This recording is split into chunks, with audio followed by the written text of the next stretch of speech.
Tahukah kamu, dari kacamata karakter kepribadian, bahwa level ketelitian seseorang terhadap hal detail itu beda-beda loh. Ada orang yang kalau mengerjakan sesuatu itu begitu detail, begitu perhatian pada hal rinci, sampai kadang-kadang pekerjaannya itu dicek berkali-kali. Tapi ada pula orang yang kalau mengerjakan sesuatu itu nggak begitu detail. Dia melihat pekerjaan dari keseluruhan. Kalau menurut dia secara keseluruhan sudah oke ya sudah. Tapi kadang-kadang kalau dia mengerjakan sesuatu yang butuh ketelitian, bisa jadi dia ceroboh. Nah, Dr. Max Martin Kostick itu menilai aspek kepribadian ini dinilai dari aspek interest in working with detail, yaitu kecenderungan seseorang apakah ketika mengerjakan sesuatu itu begitu detail oriented, begitu perhatian pada hal-hal yang spesifik atau rinci. Kecenderungan detail oriented ini tidak hanya berkaitan dengan pekerjaan di luar, tapi tugas sehari-hari di rumah. Berdasarkan pengamatan kami, ketika kita menemui interest in working with detail seseorang itu terlalu rendah, ada kesan memang yang bersangkutan itu agak kerepotan ketika menangani pekerjaan-pekerjaan yang memang butuh ketelitian. Salah satu contohnya, pekerjaan yang berkaitan dengan catatan keuangan, lalu pengecekan data, administrasi yang memang butuh ketelitian, atau pekerjaan-pekerjaan sejenis.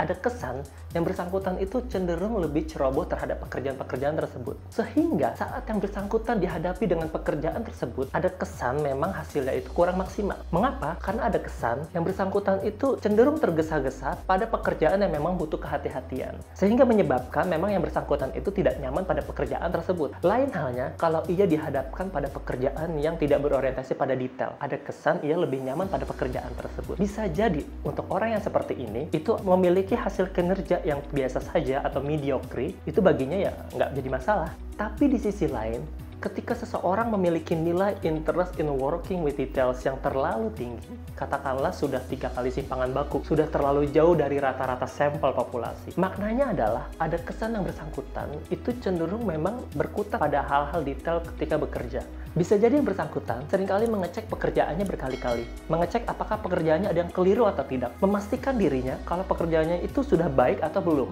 Tapi bahkan yang bersangkutan itu ada kesan ketika bekerja itu menuntut melebihi standar. Kelemahannya, bagi orang sekitar, ia dianggap sebagai pribadi yang boleh jadi rumit, jelimet, atau ribet. Kenapa demikian? Karena kadang-kadang dianggap suka sekali mempermasalahkan hal-hal yang sebenarnya kurang penting, atau hal-hal yang sebenarnya nggak perlu dipermasalahkan. Tapi bagi yang bersangkutan, seakan-akan itu begitu penting. Dalam hubungan sosial, ada kesan ketika seseorang punya level ketelitian yang tinggi seperti ini, ada kesan seringkali sensitif terhadap kesalahan orang lain. Misalnya seringkali curiga pada orang lain, tidak percaya dengan apa yang dikerjakan oleh rekan atau bawahannya, sehingga pekerjaan rekan atau bawahannya itu sering dicek berulang-ulang.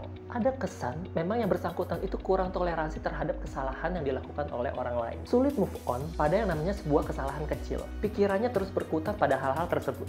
Jadi level ketelitian atau detail ini sebenarnya ada kaitannya dengan kecenderungan perfeksionis seseorang. Tentang perfeksionis sendiri, kita sudah pernah bahas di video sebelumnya tuh. Nah, bagi kalian yang belum pernah menonton tentang video tersebut, bisa kalian cek linknya di kolom deskripsi. Kesimpulannya, bahwa level ketelitian atau detail ini, sebenarnya setiap levelnya itu punya kelebihan dan kekurangan masing-masing. Ketika terlalu rendah, ada kelebihan dan kekurangannya, begitupun ketika terlalu tinggi. Yang paling penting adalah mengenal diri kita itu berada pada level seperti apa. Dengan mengenal diri pada tahap self-discovery ini, kita bisa menyadari dan mengantisipasi kelemahan yang kita miliki. Dan selanjutnya, melakukan pengembangan diri ke arah yang lebih baik. Semoga info kali ini bermanfaat ya. Jangan lupa like and share video ini ke orang-orang sekitar kalian. Stay healthy, stay positive. Sampai jumpa.